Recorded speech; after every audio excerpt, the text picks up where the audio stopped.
तो बात डिवीजन में हम सारी बात कर रहे हैं। बिल्कुल सही है, बिल्कुल ठीक है। इसमें अब मसला खेलदा साहब ये है कि जैसे कि अभी प्राचा साहब कह रहे थे कि अगर फैसले में कोई लकूना है अदालती फैसले में तो आगे जाके वो उड़ जाएगा, वो चैलेंज किया जाएगा। लेकिन उसमें प्रॉब्लम यह है कि अब जैसे फ़र्ज़ कीजिए इमरान खान का जो केस है 190 मिलियन पाउंड का, अगर उस फैसले में कोई लकूना है तो जब तक वो जाके यानी जो सज़ा मुअत्तली की दरख्वास्त होती है उसका मकसद ही ये होता है कि अगर फैसला कमज़ोर है, अगर आप बरी हो जाते हैं तो आपको बेवजह जेल में ना रहना पड़े। तो यहाँ पर तो केसेस ही फिक्स नहीं हो रहे अदालत में, 8-8 महीने तक केस फिक्स नहीं हो रहा। तो कल को इसका इजाला कौन करेगा? अगर फैसले में लकूना होगा और वो बरी हो जाएगा तो वो फिर जो 1 साल जेल काटी होगी उसका इजाला कैसे होगा?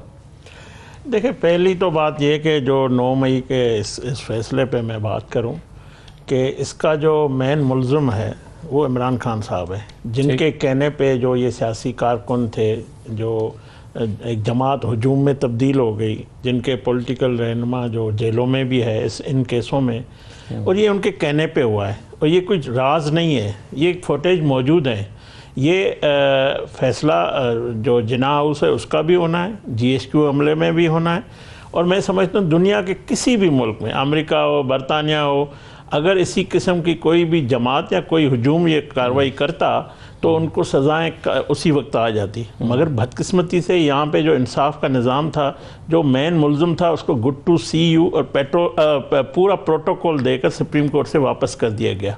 और आज ये 39 लोग जिसमें पॉलिटिकल वर्कर हैं जो इस्तेमाल हुए हैं एक झूठ के पीछे, एक इल्ज़ाम के पीछे, जो आज भी उस बात पे खड़ा है, वो शर्मिंदा नहीं है जो कुछ किया है उन्होंने।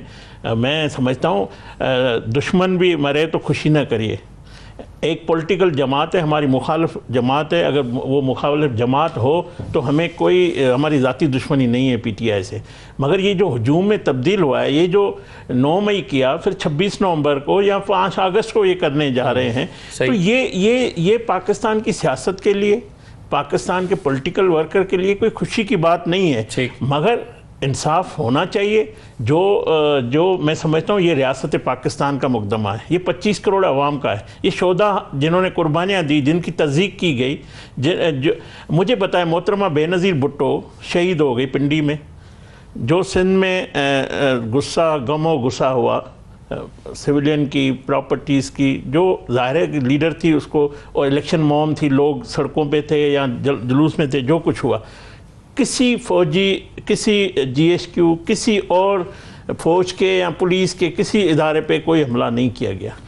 क्या क़यामत आई थी तो यहाँ तक इमरान खान अपनी पार्टी को ले गए? क्या क़यामत आई थी? बात ये तो मैं समझता हूँ आज भी उस नज़रे पे, आज भी उस बात पे वो खड़े हैं। उसका आखिरी जो X पे पोस्ट है उसमें जो उसने फरमाया है, जिसके लिए फरमाया है, वो पाकिस्तान का उसने वकार बुलंद किया है, पाकिस्तान के दिफा को मजबूत किया है। वो इस वक्त फील्ड मार्शल है, मैं खुल के बात कर रहा हूँ। उसको दुनिया का सुपर पावर इज्जत दे रहा है। ये पाकिस्तानियों की इज्जत है, ये मेरी और आप सबकी इज्जत है। तो उसको आप अपनी सियासत, अपनी अना, और फिर कहते हो बातचीत में मुज़ाकरात। मुझे ये बताएं, कल जो मुज़ाकरात के नतीजे में जो KPK में हुआ है, अपने मुफादात के लिए जो कुछ उन्होंने किया है, सेनेट में पीपल्स पार्टी से, PMLN से, JUAF से मिलकर जो इलेक्शन वोट कास्ट करवाए, किसके कहने पे? इमरान खान के कहने पे, उनकी इजाजत से ये फैसले हुए। किसके फायदे? इमरान खान के नहीं, लेकिन वो सब बेनिफिशियरी है, तौर पर तो सब बेनिफिशियरी है, सब बेनिफिशियरी है। नहीं, आप अपनी सेनेट की सीटों के लिए, अपनी सूबाई हुकूमत के लिए तो बैठ सकते हैं। आप जाली हुकूमत के साथ बैठ भी सकते हैं, फार्म 47 के साथ बैठ भी सकते हैं, और कौम को आप बेवकूफ़ बनाते हैं, अपने कारकुनों को बेवकूफ़ बनाते हैं, तो उनको इस्तेमाल करते हैं।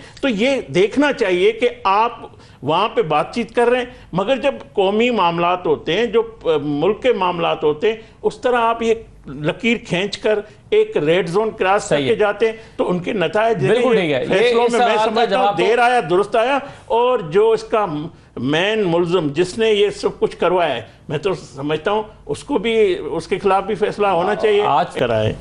और अभी भी जिस तरह की ये गुफ्तगू करते हैं कि हम मारेंगे या मरेंगे, तो इस तरह का अगर एहतजाज या इस तरह का कोई एक्टिविटी करेंगे तो कोई भी सूबाई हुकूमत या कोई वफाक, तो फिर इस लिहाज से तो पाकिस्तान तहरीक इंसाफ का सियासी वजूद ख़त्म नहीं हो जाना चाहिए सर?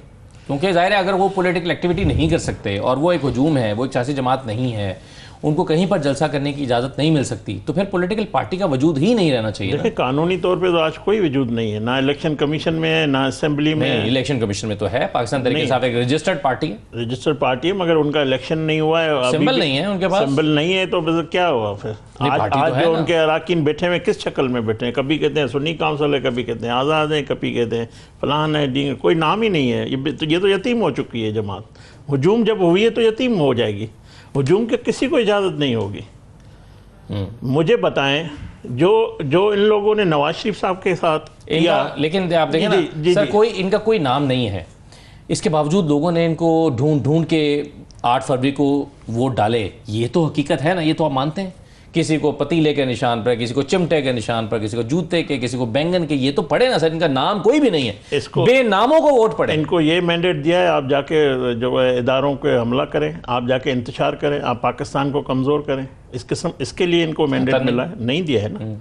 तो पार्लियामेंट के अंदर कभी मुझे तो दूसरी दफ़ा मैं आया हूँ, मेरे पराचा साहब सीनियर है, कई ऐसे मुलज़म भी आते होंगे जिनको अवाम मुंतखब करती है, जिन पे कत्ल की FIR होगी, जिस पे गुंडागर्दी कोई की होगी, किसी ने बहुत से जुर्म किए होंगे, असेंबली में नहीं पहुंचेगा। दुनिया भर में पार्लियामेंटों में क्या सारे वो लोग, उसका मकसद ये बिल्कुल नहीं है कि आपको ये दिया गया आप जो जी चाहे करते रहें रियासत के साथ, मुल्क के साथ, मईशत के साथ, अवाम के साथ। ये तो मैंडेट नहीं दिया इनको, ये इजाज़त नहीं है। क्या कानून आइन इसकी इजाज़त देता है जो कुछ ये करने जा रहे हैं या करते रहे हैं? बिल्कुल नहीं है। मैं समझता हूँ कानून के मुताबिक कोई मदबर नहीं है, कोई उससे ज़्यादा मुकद्दम नहीं है। कानून आइन सबसे ज़्यादा मुकद्दम है। कोई भी जुर्म करता है उसकी सज़ा। ये फैसला नून लीग तो नहीं किया है ना, हमारे फैसले तो इन्होंने करवाए थे। नवाज शरीफ को नायल तो इन्होंने करवाया था। कौन था जो उसने कहा कि ले आओ कि सुप्रीम कोर्ट में मैं फैसला करके देता हूँ? कौन था जिन्होंने इनको सादिक अमीन कहा? कौन था जो गुड टू सी यू कहता था? कौन लंदन प्लान? ये साकिब निसार, ये जज इनके अपने नहीं थे, ये जज नहीं थे जो इमरान खान को क्यों ये कहते हैं ना कि एक वज़ीर आज़म को घसीटा गया, एक वज़ीर आज़म को हथकड़ी भी लगाई थी और जहाज़ में उसको बंद किया गया था। किसने फैसला कराया था वैसे साकिब निसार से? इमरान खान। ये लंदन प्लान था, ये हिस्सा था। कौन कौन शामिल था? ये प्रोजेक्ट लॉन्च करना था। किसने करना था? जिसने भी किया वो सारे आज जो है वो उनका नामो निशान नहीं है। नवाज शरीफ था, नवाज शरीफ है, नवाज शरीफ रहेगा। इमरान